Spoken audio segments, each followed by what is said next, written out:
Bueno, pues podemos empezar un poco a ir comentando. En principio, claro, la necesidad...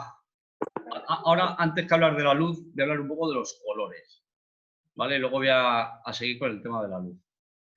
Voy a hablar un momento con el tema de los colores para hacer memoria e irnos a la época de las cavernas.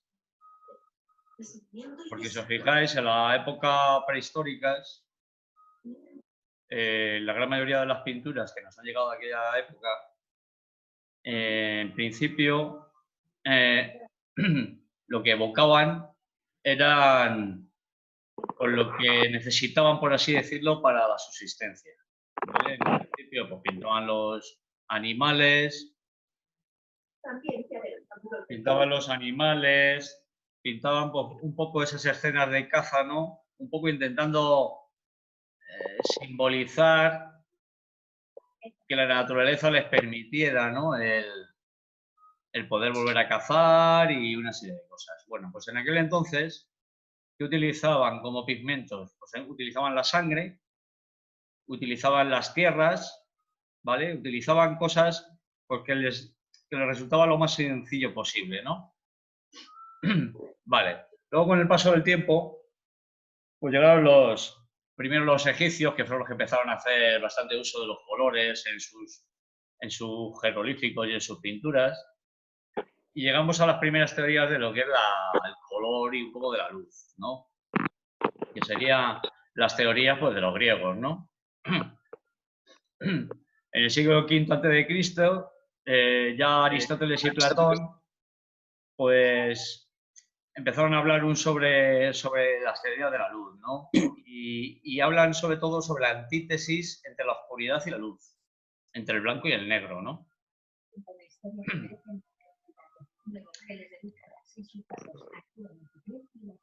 Tanto Sócrates como Platón creían que la luz consistía en partículas diminutas capaces de entrar en el ojo para crear una sensación de la visión, ¿vale? Estas eran las teorías, claro, que en su momento, pues con los medios científicos que tenían en aquel entonces, pues ellos se articulaban a entender, ¿no? Vale, y venían a decirnos que los colores intermedios resultaban de la combinación entre lo claro y lo oscuro. Bueno, pues eso eran un poco las teorías de los griegos.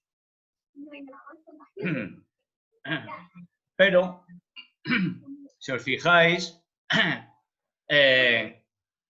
al llegar, pues eso, al llegar al Renacimiento, más en concreto al llegar a la época de Newton, que fue ya en el siglo XVII,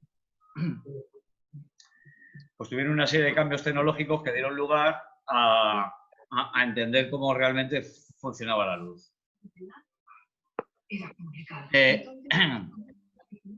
La luz como tal son fotones que lo que llevan son diferentes radios de ondas de... A ver si me explico dónde está escrito. Son distintas ondas, ¿no? Que en cada onda aparece cada uno de los colores. Bueno, él se dio cuenta de esto, pues al descubrir que al hacer pasar los colores por un haz de luz de un prisma,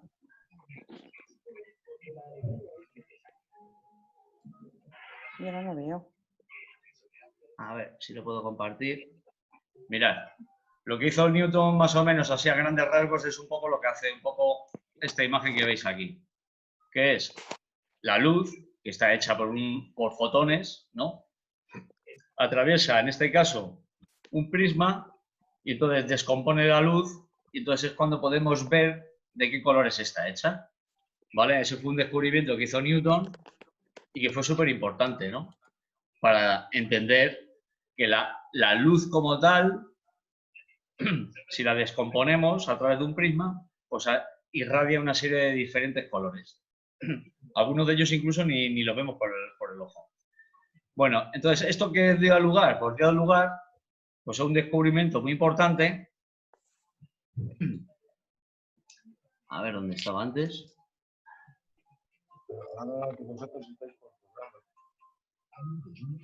Tuvo lugar a un descubrimiento muy importante, ¿no? Porque lo que hizo fue descubrir que la luz es un proceso adictivo.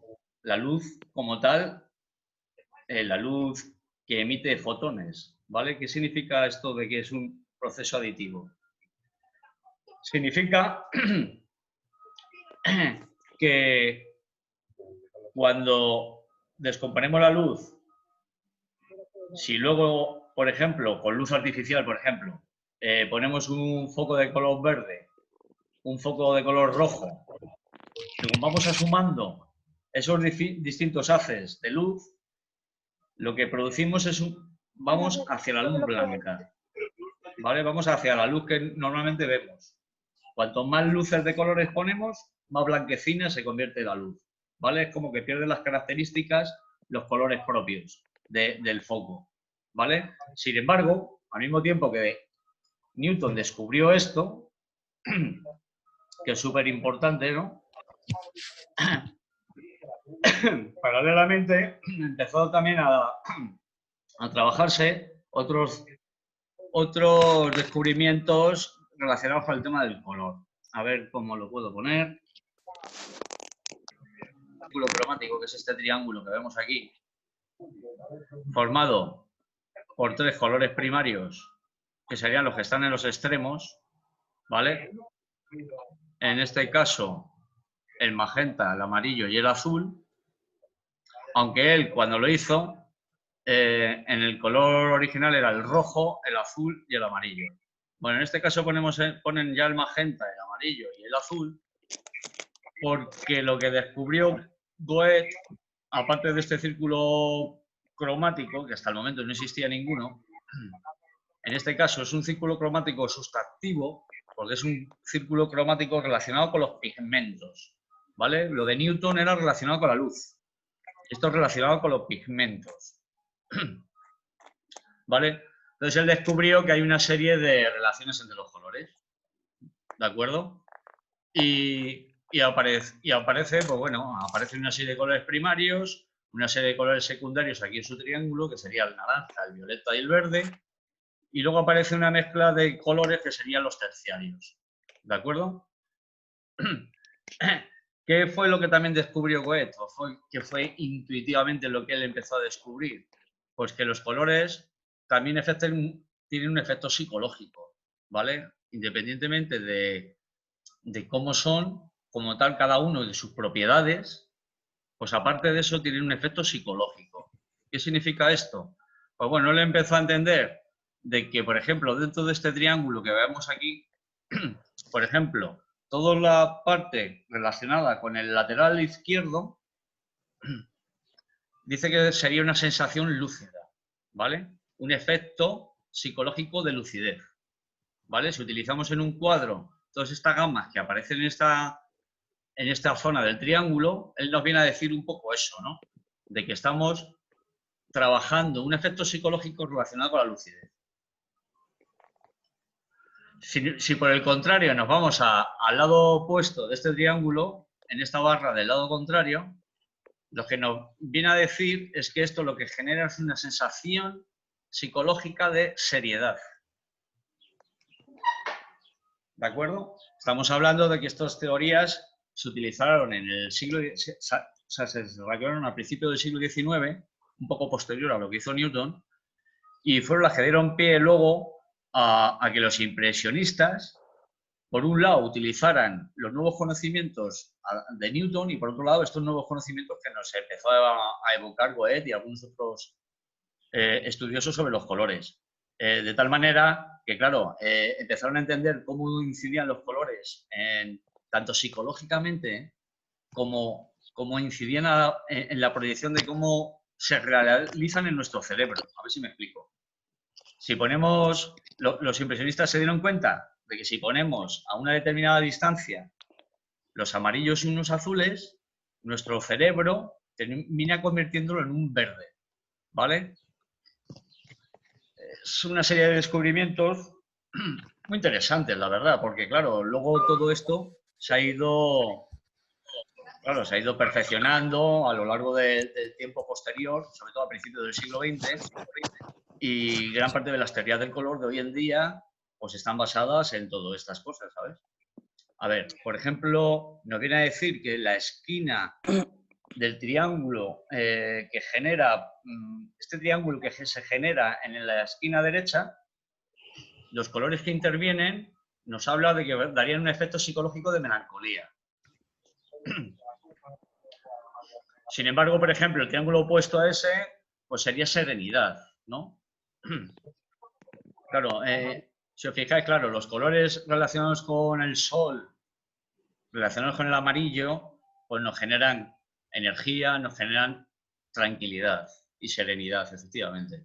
Sin embargo, los colores relacionados con el gris, con el azul, con los verdes apagados, pues sí, nos generan un poco más sensación de melancolía porque, bueno, están relacionados un poco más con los colores del invierno, ¿no?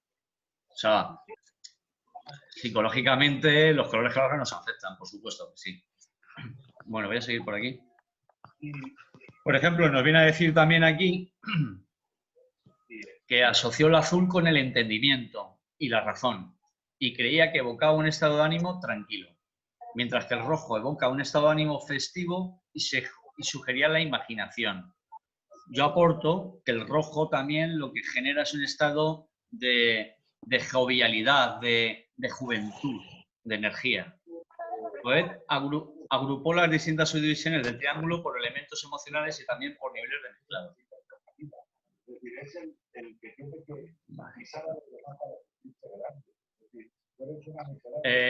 A ver, ahora vamos a comentar otro de los descubrimientos de Goethe, pero bueno, ahora llevando a nuestro día a día, ¿de acuerdo? Cuando hablo de los colores sustractivos, que son los colores de los pigmentos, ¿qué significa sustractivo? Significa que si yo a un color le añado otro, en vez de tener más luz, lo que hago es que sustraigo luz, ¿vale? Por eso son sustractivos. Igual que, por ejemplo, los haces de luz son aditivos, porque si yo ponía un foco con una luz amarilla y pongo un foco con una luz...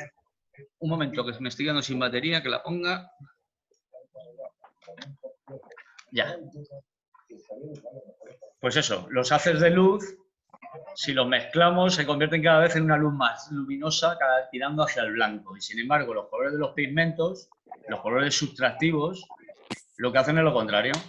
Cuanto más colores añadimos a la mezcla, más vamos hacia el negro. O sea, os habréis dado cuenta que cuando pintamos, cuanto más engorrinamos con colores, pues más nos vamos acercando a través de los grises hacia el negro. ¿De acuerdo? Entonces, otra cosa que vamos a descubrir ahora es que con estos colores sustractivos entramos en la teoría actual de los colores, sobre todo de los colores, podríamos decir, mecánicos impresos. Por ejemplo, las impresoras o los medios de impresión funcionan con estos colores sustractivos, de tal manera que si utilizamos el color magenta, el color amarillo y el color cian, ya no un azul cualquiera, sino el cian, el magenta y el amarillo, estamos con los tres colores primarios sustractivos, que son los que se utilizan hoy en día, pues eso, en las imprentas, en las impresoras, y que nos utilizamos nosotros mismos pintando. ¿Por qué? Porque si os fijáis, yo no puedo conseguir un rojo, no puedo conseguir un magenta mezclando rojo con un amarillo o mezclando rojo con un azul. Es imposible conseguir un magenta. Sin embargo, si yo mezclo el magenta con el amarillo, sí consigo un rojo. ¿De acuerdo? ¿Me estáis escuchando, no? Sí. Sí, ahora ¿No decís sí. ninguno nada? Calla, que es que me tenía que poner el teléfono en el oído, que no oía nada. Ahora ya me he puesto un casco aquí que he encontrado. Bueno, lo que estoy comentando son los colores sustractivos, ¿vale? Que son los colores de los pigmentos. Entonces, hay tres que son los primarios. El magenta, el amarillo y el cian, o color cerúleo. ¿De acuerdo? Entonces, ¿por qué son primarios? Porque yo, no puedo conseguir un rojo, o sea, perdón, no puedo conseguir un magenta mediante mezcla de cualquier otro color, no puedo conseguir este color. Tampoco puedo conseguir el amarillo por mediante mezcla de otros colores. Al igual que tampoco puedo conseguir el cian mediante mezcla de colores. ¿De acuerdo? Por eso son colores primarios. Entonces, en las impresoras, ¿qué colores vienen? Vienen el magenta, el amarillo, el cian y el negro. ¿Vale? Entonces, se utilizan el blanco del papel, el negro, más estos tres colores, que mezclándolos en su cierta proporción, por inyección, porque si os fijáis, la gran mayoría de las impresoras funcionan por inyección, que sería muy parecido a los puntitos de los impresionistas, mezclan todos los colores visualmente y vemos todos los colores. Aunque en la realidad solo están pintando con el magenta, con el cian y con el amarillo. ¿De acuerdo? De acuerdo. Sí, sí. Vale. Muy bien. Claro, Esto por es eso tú usas importante, esto tantos que acabo de comentar esos ahora mismo. colores siempre. Claro, luego aparecen los colores secundarios, que son los que, como comenté en su momento, son al mezclar dos primarios, aparecen los secundarios. Espérate, ahí es que está engañándome ese círculo cromático que estoy viendo ahí. Mirad, según las teorías antiguas del color, este triángulo sería el antiguo, el que realmente hizo el círculo cromático de Goethe. ¿Qué pasa? Que en aquel entonces él puso como primario, si os fijáis, un rojo, un azul, que casi es un cobalto, y un amarillo. Según las teorías, pues eso, más evolucionadas, que luego se han desarrollado en el siglo XX, pues hemos llegado a la conclusión de que el magenta, el cian cerúleo y el amarillo son los tres colores primarios. ¿De acuerdo? Bueno, a ver, que busque alguna otra cosa por otro lado. Oye, ¿hay una tele por ahí puesta o algo? Yo no, debe haber alguien con la tele en algún otro sitio. Yo tampoco, yo tampoco. No sé quién será, pero hay alguien por ahí que tiene la tele. ¿Sí? A ver, me busco cosas.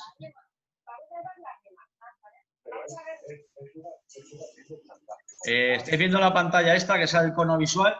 Sí. Sí. Ah, vale, ok.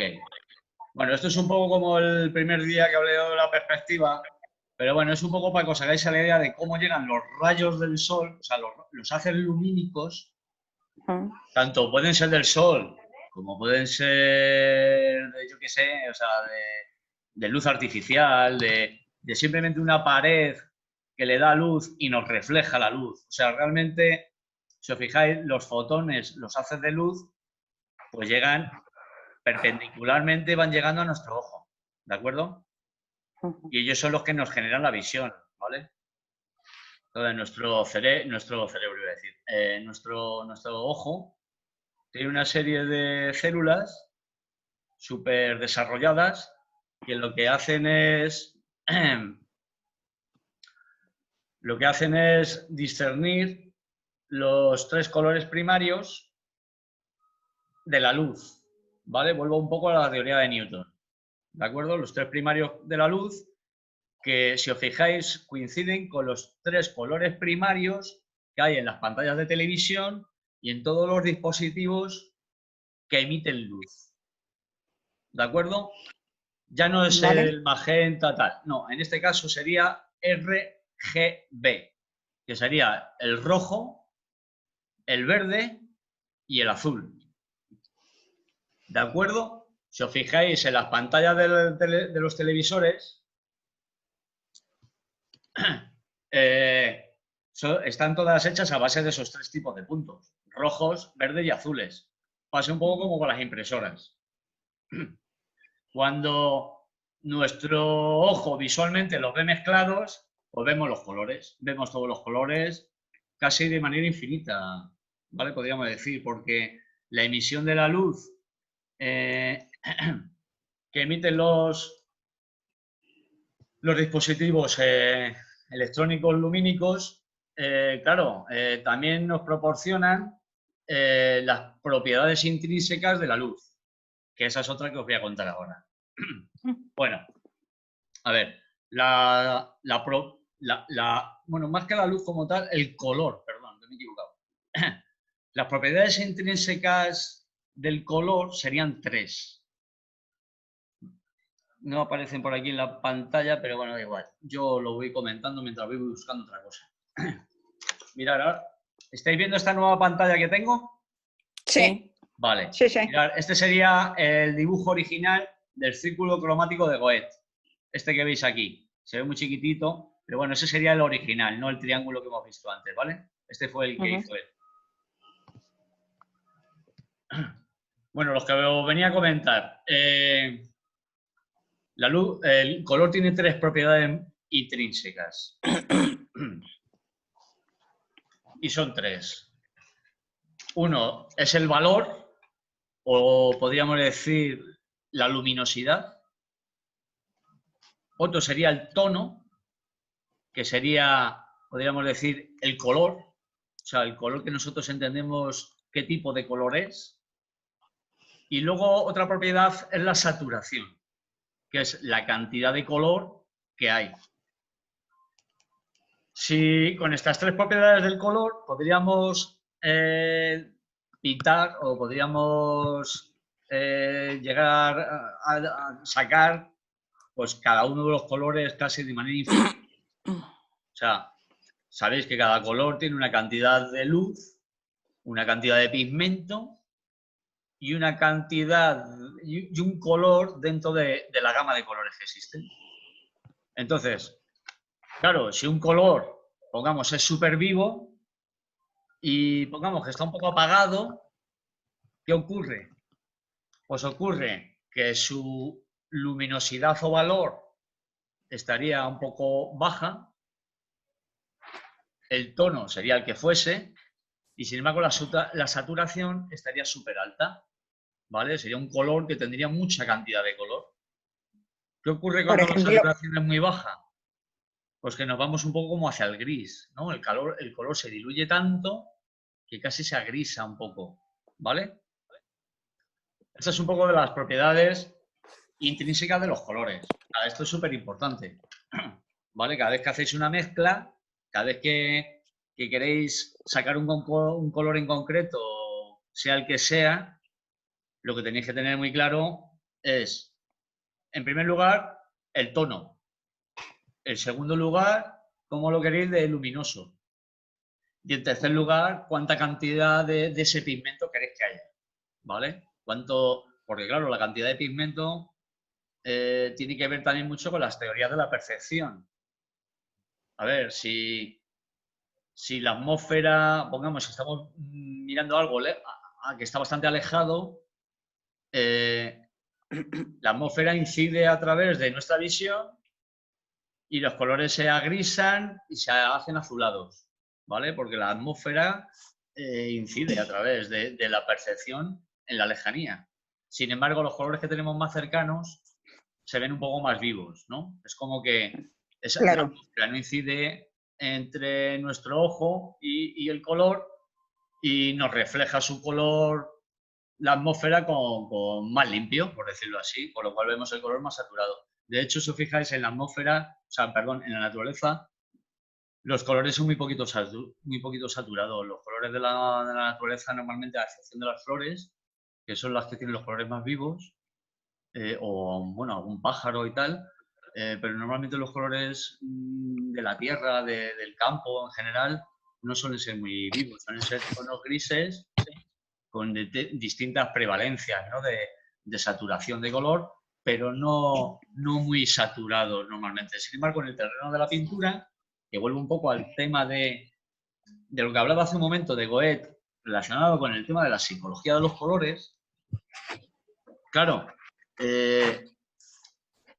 cuando pintamos no solamente tenemos que jugar con el tema de la percepción y con el tema de la valoración a nivel de luz, ¿vale? O sea, la percepción es como lo veríamos, ¿no? Por decirlo así, ¿no?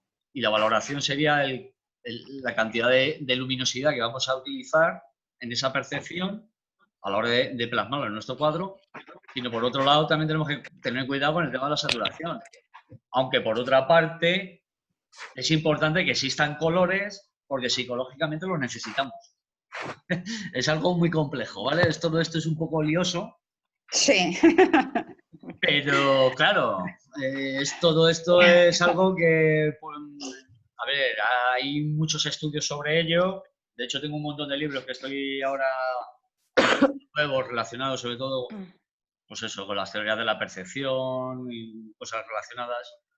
Y claro, hay muchas teorías, hay muchos escritos sobre esto. Y de hecho, a pesar de que estamos hoy en día ya súper evolucionados en 100.000 estudios relacionados tanto con el color, con la forma, con, no sé, 50.000 aspectos relacionados con el tema de la pintura, aún así todavía quedan cosas por descubrir, por supuesto que sí. Aunque son pocas, pero todavía quedan. Y claro, hay muchísima documentación relacionada con esta. Y claro, como no solamente está lo físico, podríamos decir, o sea, lo físico, podríamos decir, científico, sino que también existe lo psicológico y muchas otras razones, ¿no? Porque luego el color también va también en función de la sociedad. A ver si me explico. Los colores, por ejemplo, que utilizan en la India no son los colores que utilizamos aquí. Los colores que utilizan en la India para evidenciar la muerte, a lo mejor no son los que utilizamos aquí, utilizamos a lo mejor el color negro. O cuando Claro. se una gente, no sabría decir qué país, a lo mejor no van de blanco, van de, no sé, de azul, ¿no? Por poner un ejemplo. O sea, los colores también están relacionados con las culturas, están relacionadas con las sociedades, están relacionadas con las tradiciones.